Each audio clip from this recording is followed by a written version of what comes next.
Any further speakers? Right, the question then is that I call Joe Hayes. Thank you, Mr. Speaker. I rise to take a call on this. Now I'll make sure I get the exclusive economic zone and continental shelf environmental effects transitional provisions amendment bill, and thank you, Mr. Speaker, for allowing me to stand in the name of Nick Smith, the Honourable Nick Smith. Yes, this is a very narrow-focused bill, Mr. Speaker, and it does mean that it will allow our oil and gas operators to be able to continue to operate their businesses while their consents are being processed through the decision-making committee appointed by the Environmental Protection Agency Authority. Mr. Speaker, and I'm pleased to note that on the 5th of, on the 4th of June 2000, this year, just not long ago, the decision-making committee granted the Shell Todd Oil Services a 35-year consent based on some conditions. And those conditions, Mr. Speaker, we're around just a couple of the Maui platforms out on the Taranaki, out at the Taranaki Basin. And I can see, Mr. Speaker, that the oil and gas industry, I'm really pleased that Shell Todd Oil was able to get their consent approved for 35 years, because they are a major, along with the other three oil companies, a major economic deliverer for this country. 20%, Mr. Speaker, of this economy comes from, of GDP comes from the oil and gas industry. And Mr. Speaker, we cannot, as a government, as people of New Zealand, let our marine consent process be upset through this whole process. And Mr. Speaker, I'm really pleased that we were able to do something about this. As my previous colleague, Todd Muller, talked about, was the amendments to Section 162, Clause 4 and 5, which the old, the 162, Section 162, Clause 4, if the organisation applying for the marine consent would have to wait. They weren't allowed to operate past their expiry date.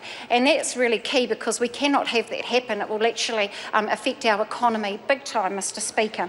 So then the committee looked at 162 Section 5, and that allowed the organisations to continue to run their operations past their expiry date until the EPA confirm their marine consents.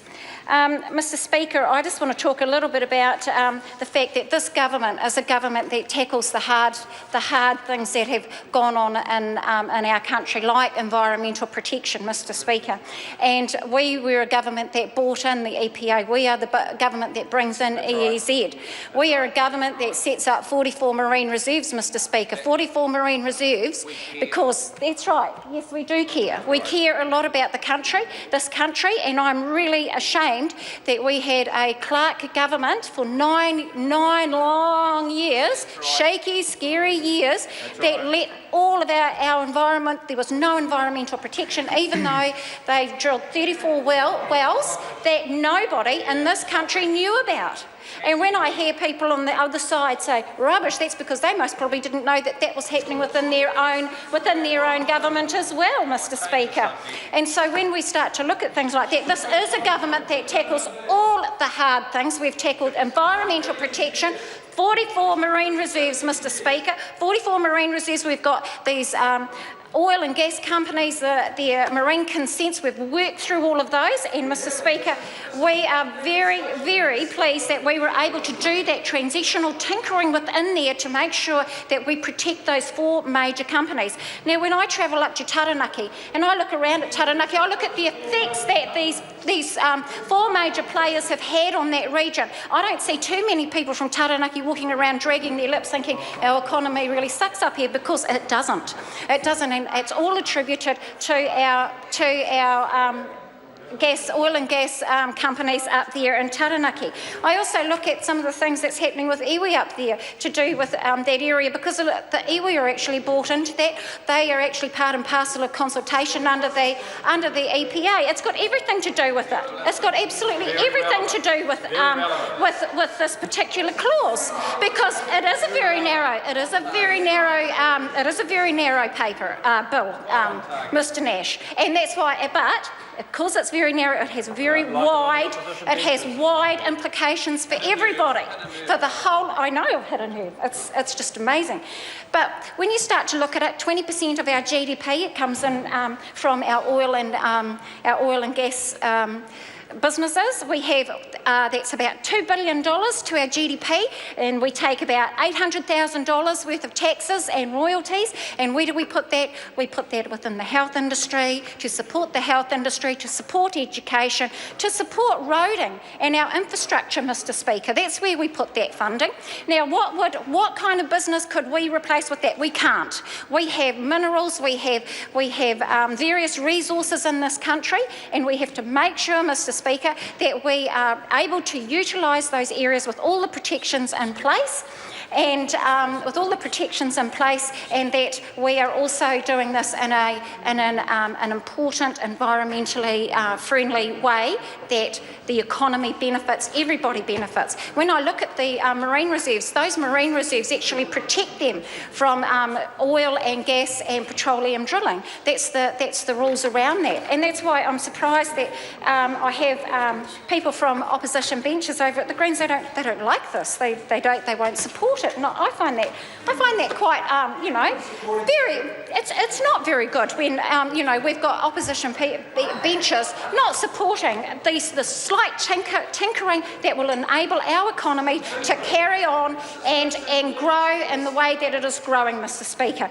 Mr. Speaker, I want to extend my thanks to Scott Simpson. Scott's our chair of our committee, our Local Government and Environment Select Committee, and I sat with Scott on the previous committee that he chaired, and he runs a very fair and open process. He allows everybody to have input with respect, and that's I believe is what makes him a very good chair of any select committee, actually, Mr. Speaker.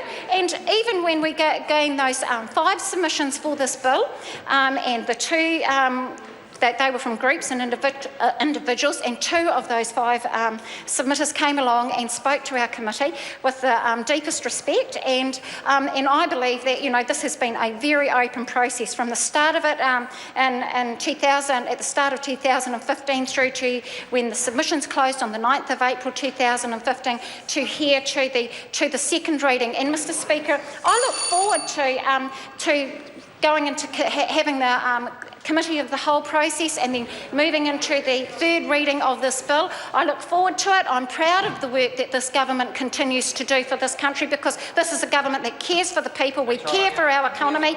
And Mr. Speaker, for any other party that doesn't think like that, then shame, shame, shame on you. Mr. Speaker, I wholeheartedly support and commend this bill to the House. Thank you.